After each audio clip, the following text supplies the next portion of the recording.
Now, this is one of those weeks that we're going to move along carefully, deliberately, because there's some pretty vital spiritual principles to be extracted from even the first couple of verses of Deuteronomy chapter 12.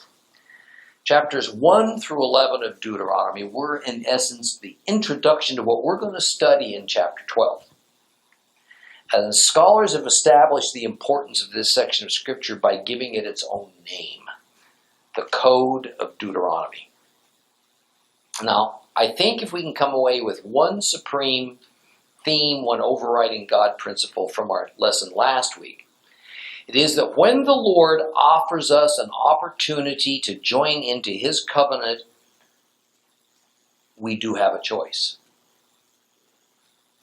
It is an offer that we can refuse. The Lord asked Israel, "Do you want to be my people? Do you want me to be your God? If you do, then enter into my covenant with me that I've set before you. If you don't want my covenant, then reject it and walk away." That is the choice set before every man that God approaches. And by the way, there would have been no calamitous penalty per se for Israel to choose to say no to God's offer of covenant.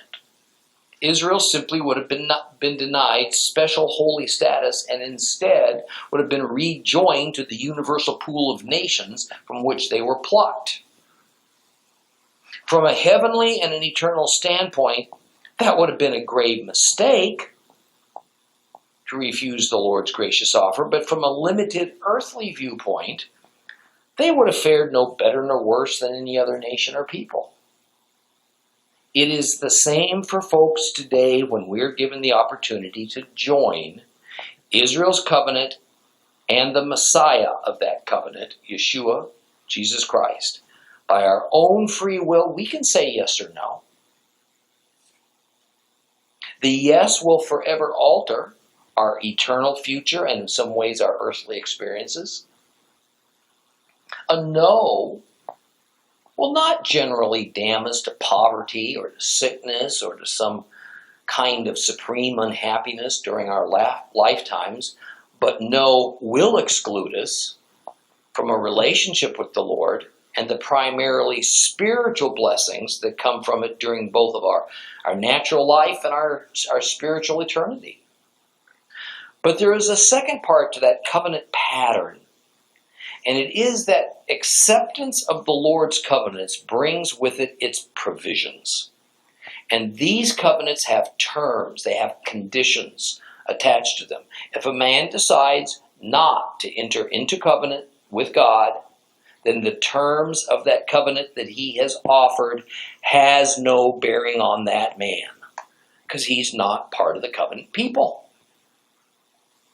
However, if one does decide to accept the offer of a covenant relationship with God, then whoever does so, indeed, has taken on themselves an obligation to obey the terms of that covenant. That's pretty logical, isn't it? And just as that was the case in Moses' era, it remains that way today, and as Christ said, until heaven and earth passes away.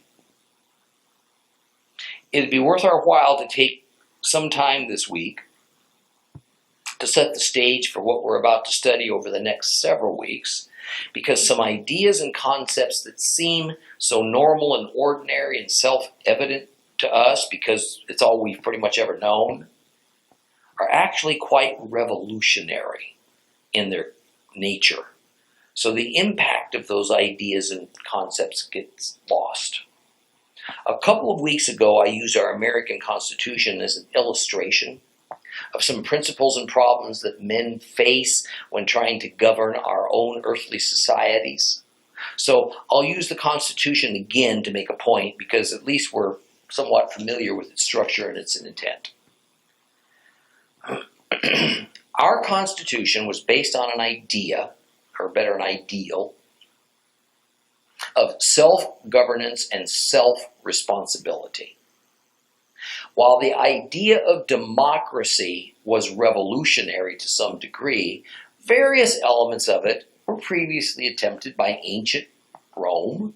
They had a governmental body called the Senate that theoretically represented the people.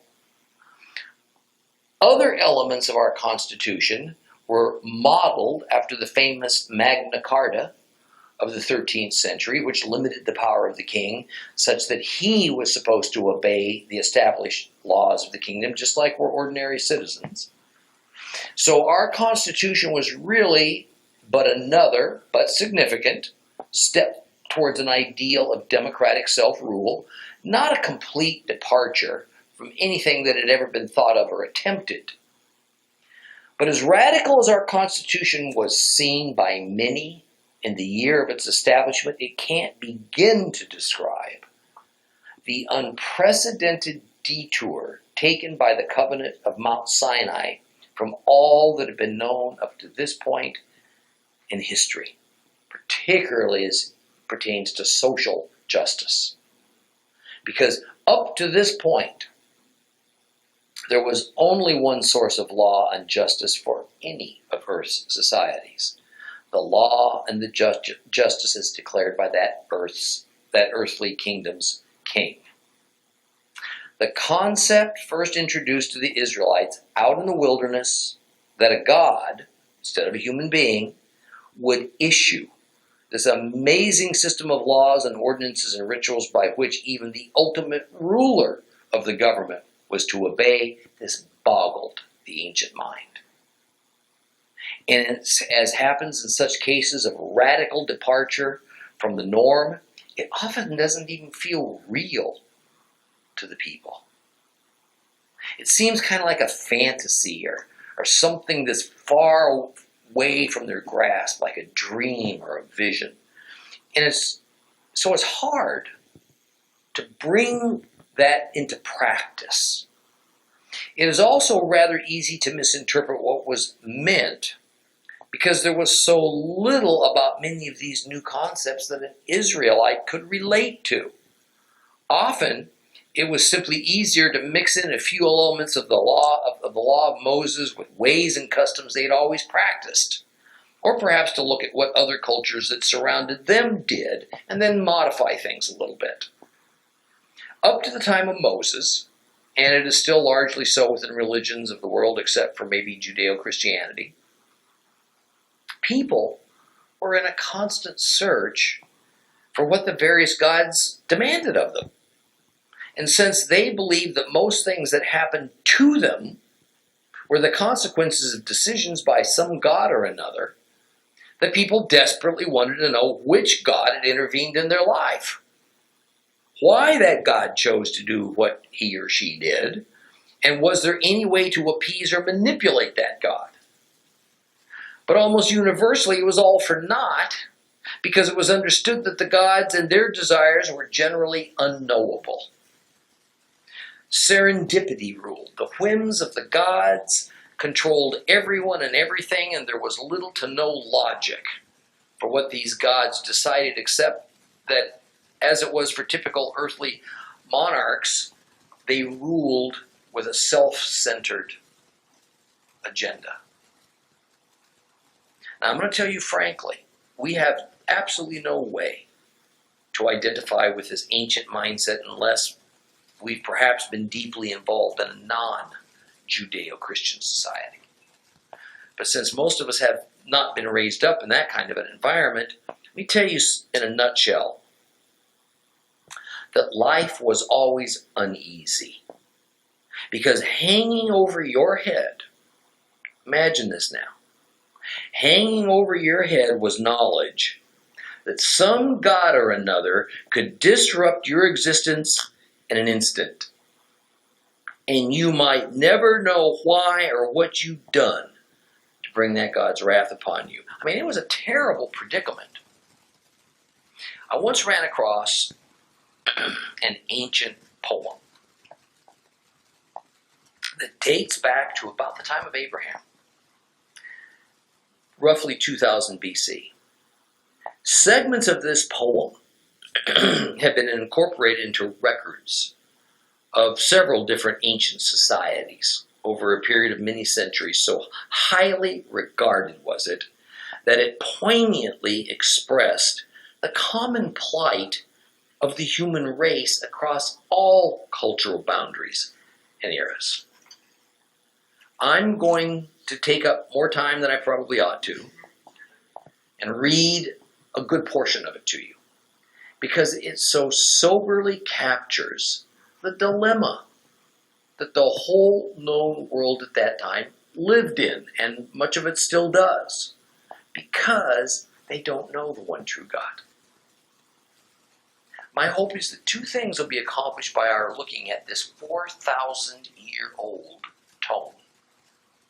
First is that it helps those studying Torah to understand them, the mindset, the psyche of the ancient world that Moses and the Hebrews of the Exodus lived in. A mindset that infected their thinking with such false beliefs. And therefore how difficult it was for these Hebrew refugees from Egypt to grasp, to assimilate that which Jehovah was offering to Israel. And second, so that you can see how incredibly blessed and fortunate we are that God has the character and attributes that he does, and that he has graciously made himself and his laws and his commandments known to us. God possesses a character with attributes that we accept just very matter of fact. We kind of take it for granted. But these attributes were unthinkable, even confusing for the people during the time the Torah was being recorded, because it was such a radical departure from what they or the rest of the world practiced. This 4,000-year-old anonymous poem is called The Prayer to Every God. Let me read it to you.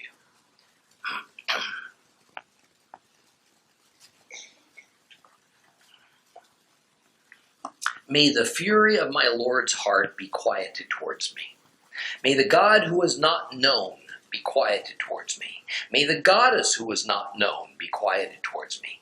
May the God whom I know or do not know be quieted towards me. May the goddess whom I know or do not know be quieted towards me.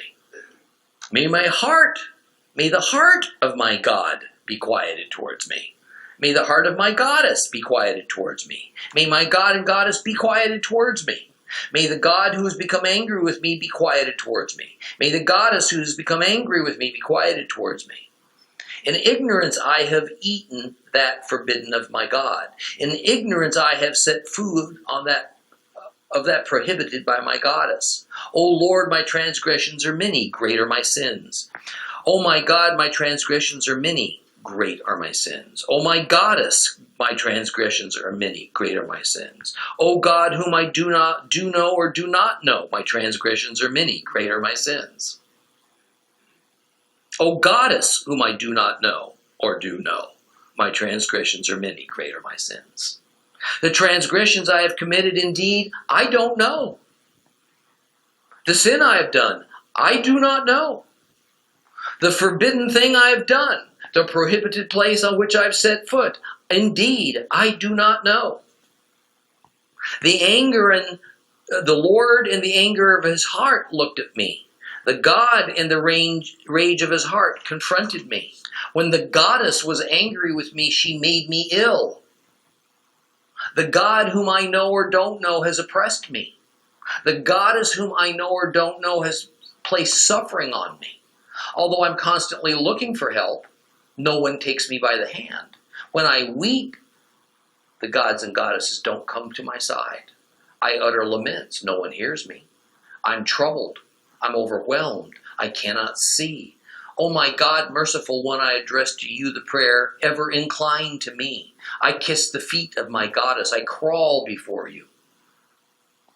How long, my goddess, whom I know or don't know, before your hostile heart will be quieted? Man is dumb, he knows nothing. Mankind, everyone that exists, what does he know? Whether he is committing sin or doing good, he doesn't even know. O my Lord, don't cast your servant down.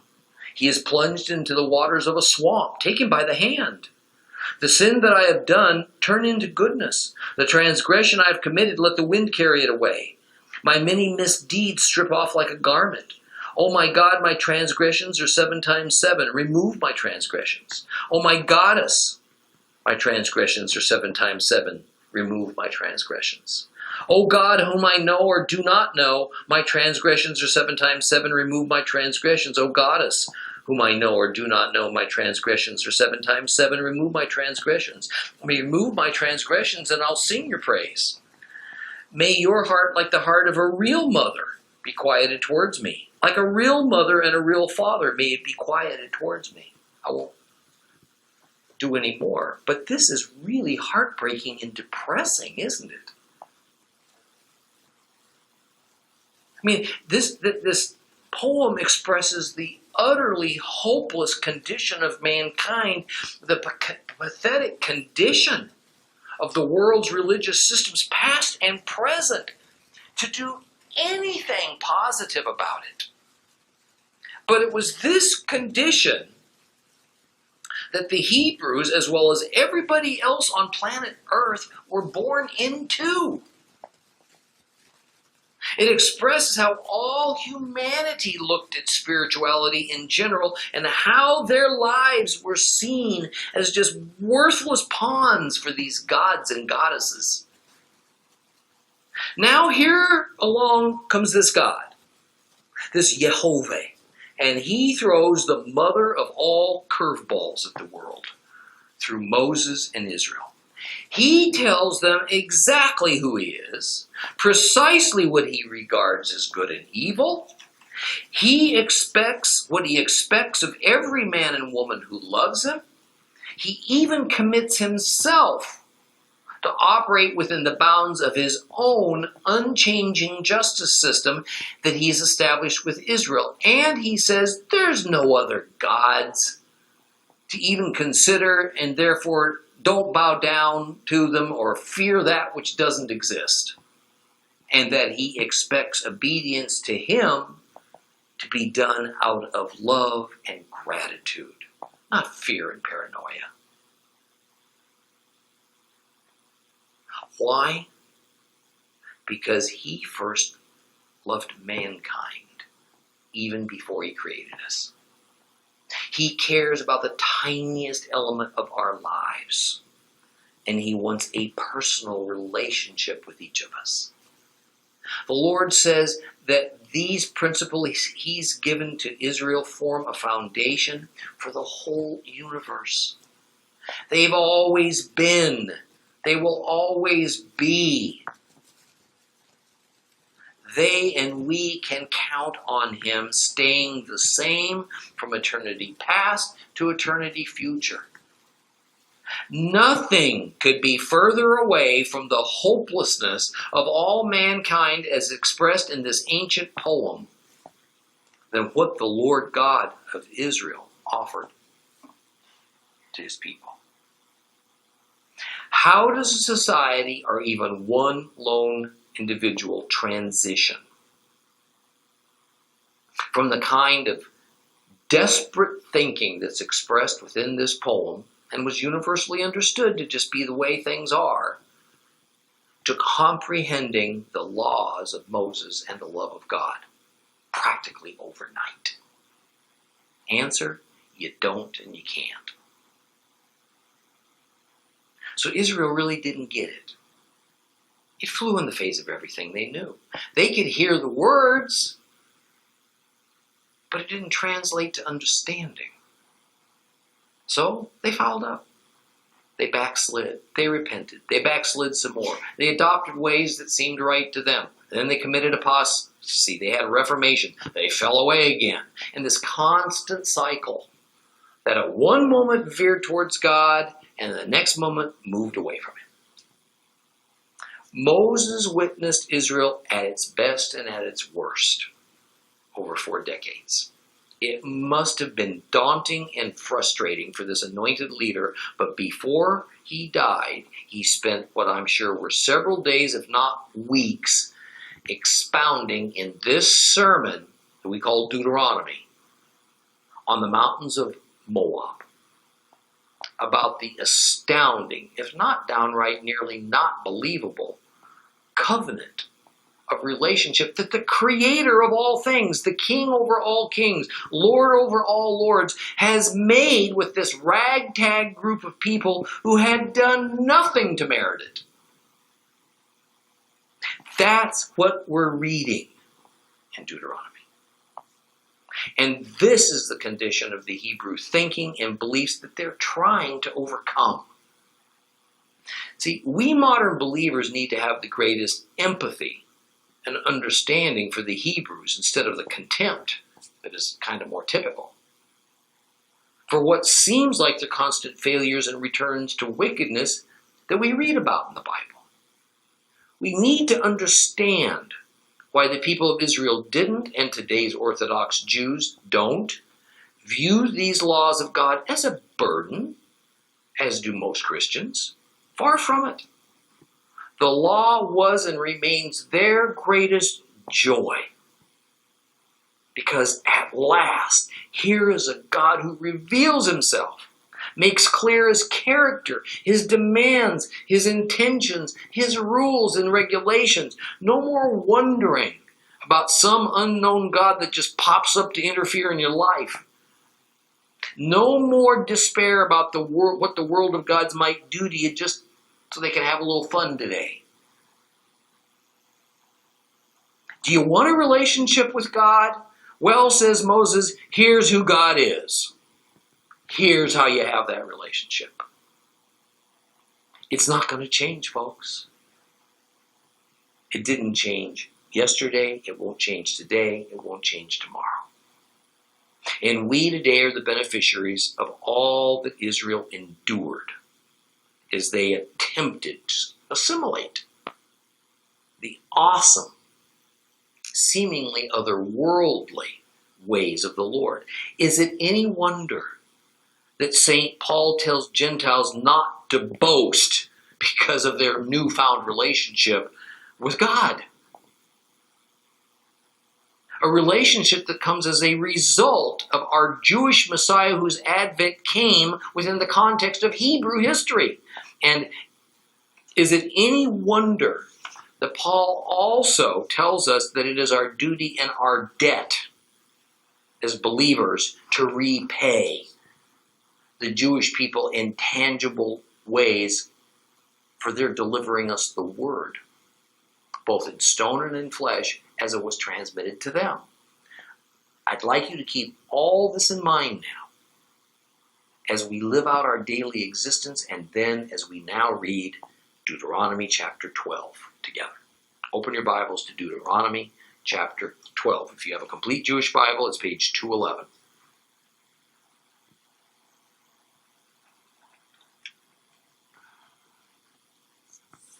Here are the laws and rulings you are to observe and to obey in the land that Adonai, the God of your ancestors, has given you to possess as long as you live on earth.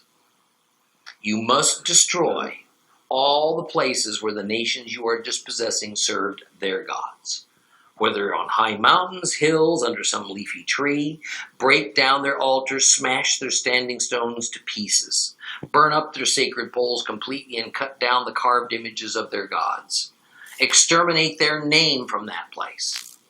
But you're not to treat Adonai your God this way. Rather, you are to come to the place where Adonai your God will put his name. He will choose it from all of your tribes. And you will seek out that place which is where he will live, and you'll go there. You will bring there your burnt offerings and your sacrifices, your tenths that you set aside for Adonai, the offerings that you give, the offerings you have vowed, your voluntary offerings, and the firstborn of your cattle and your sheep. There you will eat in the presence of Adonai your God, and you will rejoice over everything you set out to do, you, your households, in which Adonai your God's blessed you.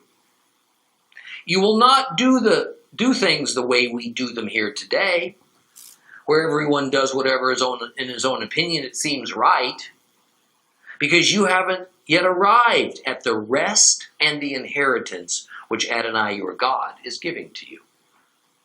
But when you cross the Jordan and you live in the land that Adonai your God is having you inherit, and he gives you rest from all your surrounding enemies so that you're living in safety, then you will bring all that I'm ordering you to the place Adonai your God chooses to have his name live. Your burnt offering, sacrifices, tents, the offering from your hand, all your best possessions that you dedicate to Adonai, and you will rejoice in the presence of Adonai your God. You, your sons and daughters, your male and female slaves, and the Levites staying with you, inasmuch as he has no share or inheritance with you. Now be careful not to offer your burnt offerings just anywhere you see, but do it at the place that Adonai will choose in one of your tribal territories. There is where you are to offer your burnt offerings, and then do everything I've ordered you to do. However, you may slaughter and eat meat wherever you live and whenever you want, in keeping with the degree to which Adonai your God has blessed you. The unclean and the clean may eat it, as if it were gazelle or deer. But don't eat the blood. Pour it out on the ground like water. You are not to eat on your own property the 10th of your grain, new wine, or olive oil that you set aside for Adonai, or the firstborn of your cattle or your sheep, or any offering you have vowed, or your voluntary offering, or the offering from your hand. No, you are to eat these in the presence of Adonai your God in the place Adonai your God will choose. You and your sons, daughters, male and female slaves, and the Levites, and the Levite who is your guest. And you are to rejoice before Adonai your God in everything you undertake to do. As long as you're living on your property, take care not to abandon the Levite. Now, when Adonai your God expands your territories he's promised you, and you say, I want to eat meat, simply because you want to eat meat, then you may eat meat as much as you want. If the place which Adonai your God chooses to place his name is too far away from you, then you are to slaughter animals from your cattle or sheep, which Adonai has given you, and eat on your own property as much as you want. Eat it as you would gazelle or deer. The unclean and clean alike may eat it. Just take care not to eat the blood, for the blood is the life. You're not to eat the life with the meat. Don't eat it. Pour it out on the ground like water. Do not eat it, so that things will go well with you and with your children after you, as you do what Adonai sees as right. Only the things set aside for God which you have, and the vows you have vowed to make, you must take and go to the place which Adonai will choose. There you will offer your burnt offerings, the meat and the blood, on the altar of Adonai your God. The blood of your sacrifices is to be poured out on the altar of Adonai your God, and you will eat the meat. Obey. Pay attention to everything I'm ordering you to do, so that things will go well with you and with your descendants after you forever, as you do what Adonai sees as good and right. When Adonai your God has cut off ahead of you the nations you are entering in order to dispossess, and when you have dispossessed them and are living in their land, be careful, after they have been destroyed ahead of you, not to be trapped into following them, so that you inquire after their gods and ask, how did these nations serve their gods? I want to do the same. You must not do this to Adonai your God, for they have done to their gods all the abominations that Adonai hates. They've even burned up their sons and daughters in the fire for their gods.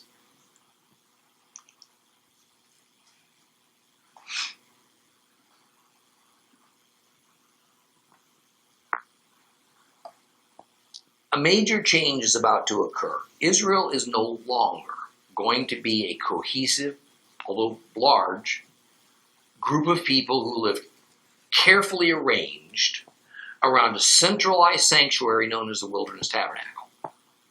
A sanctuary that as they relocate, it goes with them.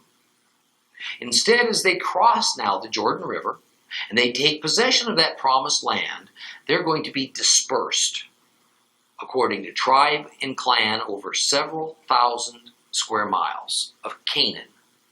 They're going to go into assigned and separate districts. And with this rather drastic change in their daily living condition, The logical and practical question that must be answered for the citizens of Israel is, so, where do we worship and sacrifice? After all, if the requirement remained that only one place is permitted for worship and sacrifice, then by definition that place will be nearby for some tribes, far away and a long journey for most of the others. The subject of the central and single sanctuary is the driving force behind the laws and the precedents that are going to be set down over the next few chapters. And concern over the myriad of false gods and their places of sacrifice scattered around Canaan has something to do with the decisions that resulted in somewhat altered rules and regulations. I also want to point out that another major change is in process. Israel is no longer going to be a Bedouin type of society that just moves around from oasis to oasis in the desert. It's about to become a settled agrarian society, just as the laws of Moses, laws as given through Moses on Mount Sinai anticipated. After all, the 7 biblical feasts are primarily, at least from an earthly point of view, agricultural feasts, which certainly are not central or even possible to observe within a society of wandering herdsmen. We need to take notice of this process because the reality of history is that societies change and evolve with time. I'm old enough, some of you are old enough to have seen it in our own society. We all regularly get together and lament and say, boy, this isn't like it was when we were kids. Very different.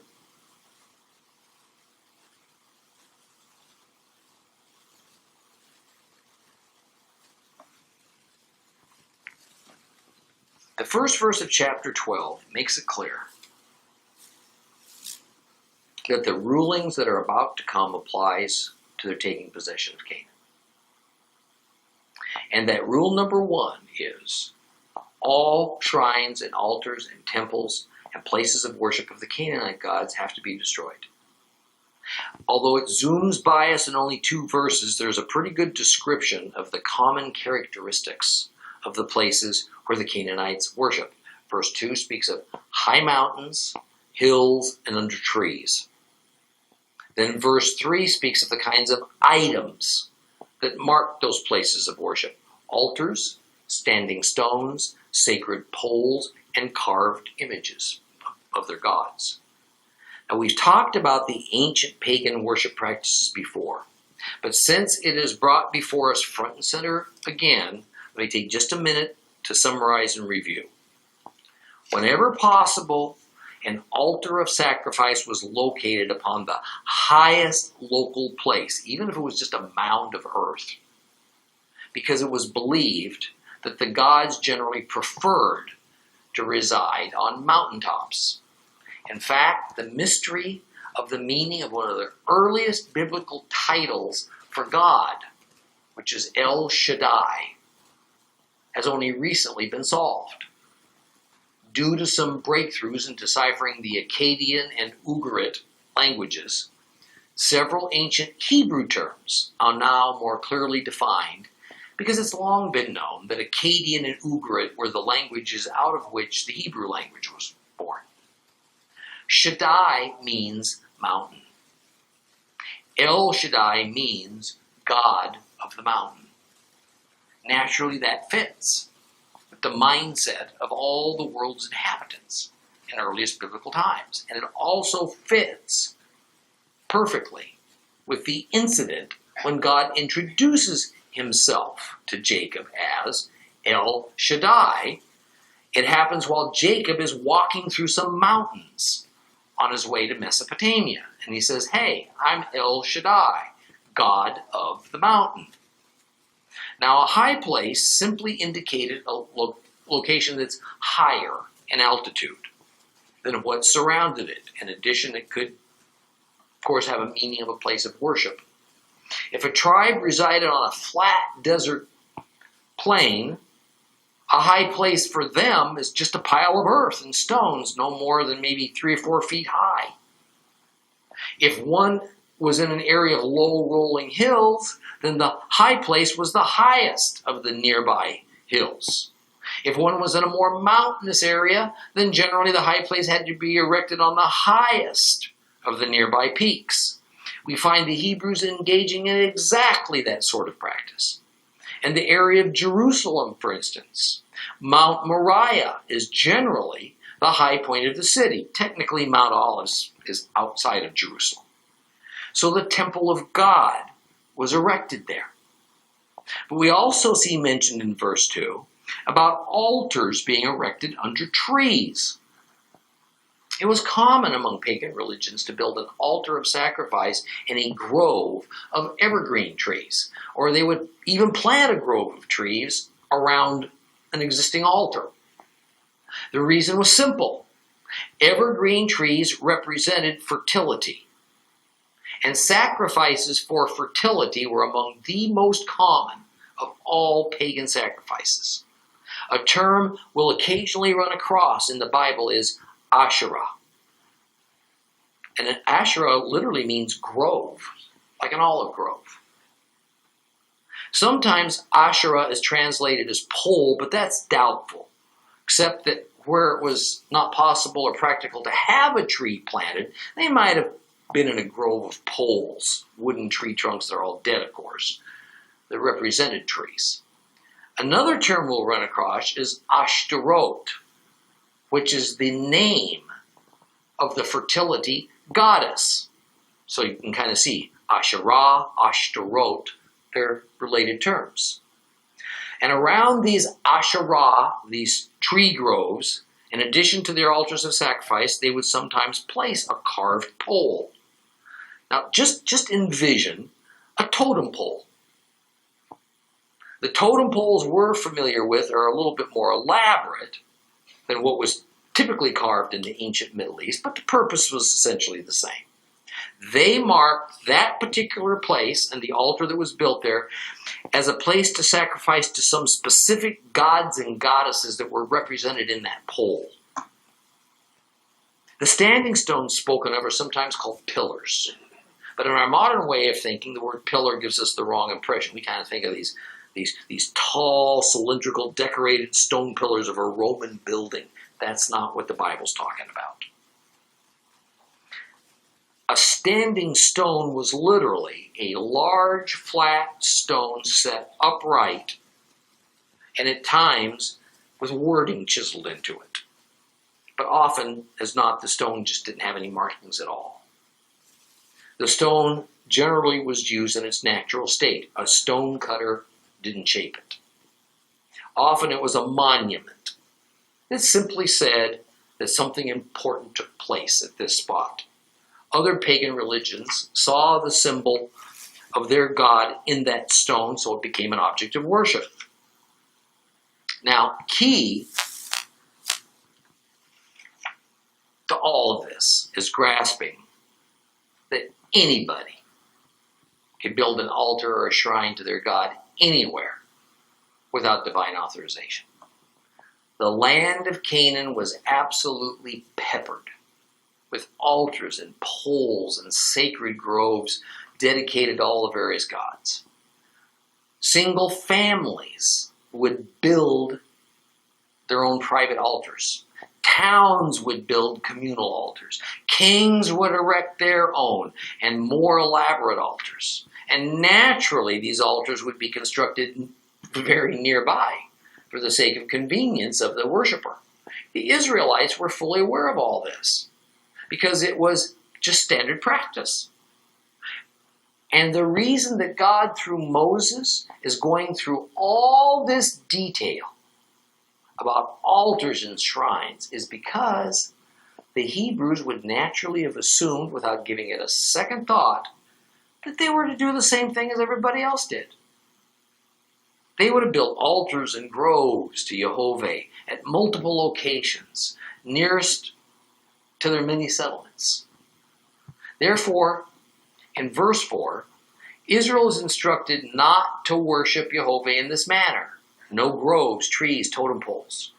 Rather, says the Lord, there will be a certain place where worship of the Lord is to be located, meaning the place where the tabernacle is to be erected and sacrificing is to happen, and nowhere else.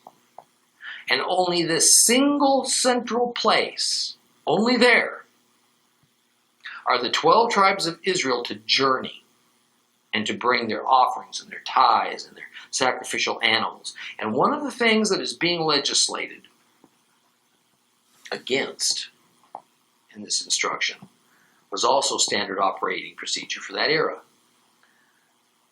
Co-locating a place of worship and sacrifice of one God with a place of worship and sacrifice to another God. An altar was not a place where one could bring a sacrifice and offer to just any god. Every pagan altar and high place was dedicated specifically to a certain named god or goddess. But building an altar was hard work. It was time-consuming.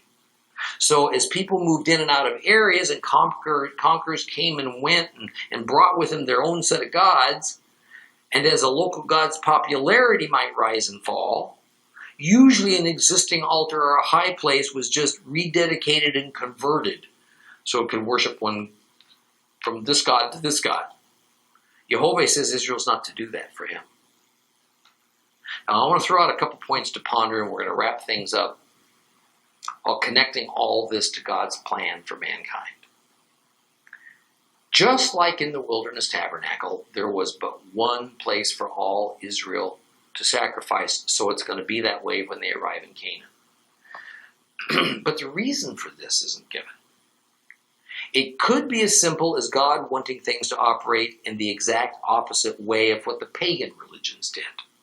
What we do know for sure is that the central sanctuary, the wilderness tabernacle, got moved on several occasions to different places within Israel, and there did not seem to be any direct objection by God to these moves. Another point concerns this command to topple and destroy all the high places of the Canaanite gods. This command, so completely real and meant to be carried out, has to fall into the same category of being a heavenly ideal.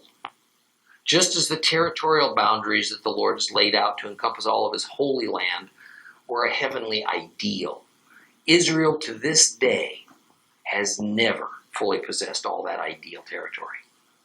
Never. What's an ideal? It's an expression of perfection. It's the notion of the ultimate state that something can attain. Ideals are, humanly speaking, rarely, if ever, achieved. God's ideals will all be achieved. In reality, Israel never attained the ability to so exercise control over Canaan as to destroy every pagan shrine and altar and Asherah. Even during the powerful reigns of David and Solomon, considered the zenith of Israeli national power, it was never accomplished. Yet we also can conclude that neither of these ideals failed to occur because the Lord was unable, or because the goal was not seriously attainable, but because Jehovah made Israel's success in achieving these goals contingent on their obedience to him. We've been reading about that. And as we're going to see in coming chapters and other books of the Old Testament, Israel stumbled greatly in that regard. Therefore, the fulfillment of these ideals that God offered to them have been deferred, and they're not going to be attained until Messiah comes again and rules over all the earth. Now, I point this out because if there is one major reason for us needing a Messiah to carry out God's plan, it is that the fullness of realizing God's ideals could not be brought about while depraved men rule the world. That may sound like just another nice Christian platitude, but the truth is that If mankind could realistically have followed all of God's commandments, then a Messiah wouldn't even be necessary. But with the fall of Adam from his state of being created as the ideal man, a Messiah became the only route to the fulfillment of these heavenly ideals, because mankind now knew evil. And you want to know something? We liked it.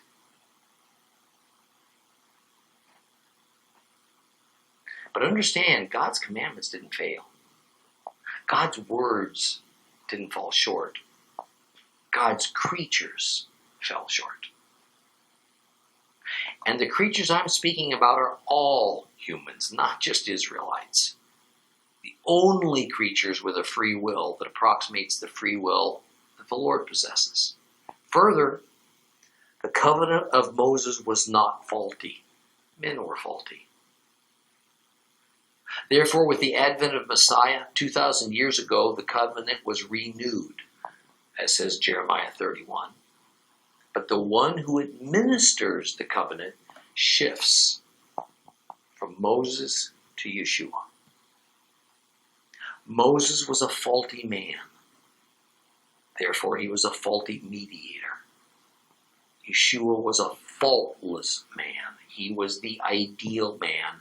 Therefore, he's a faultless mediator.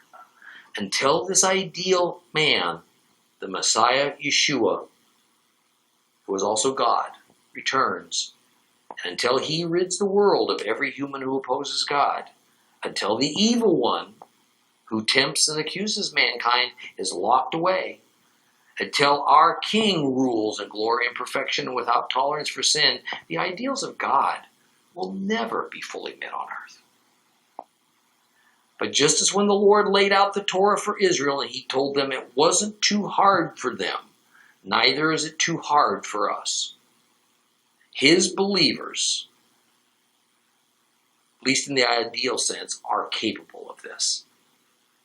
We were created with the ability to physically accomplish these commandments and laws of God.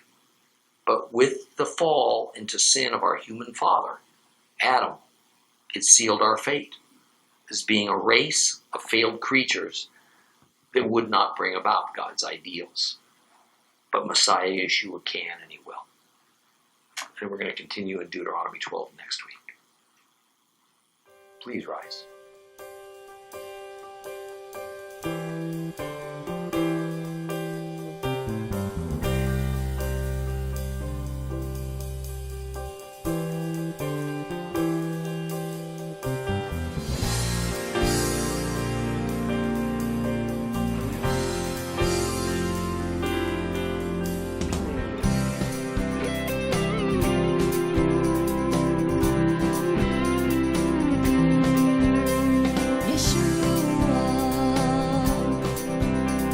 Yeshua.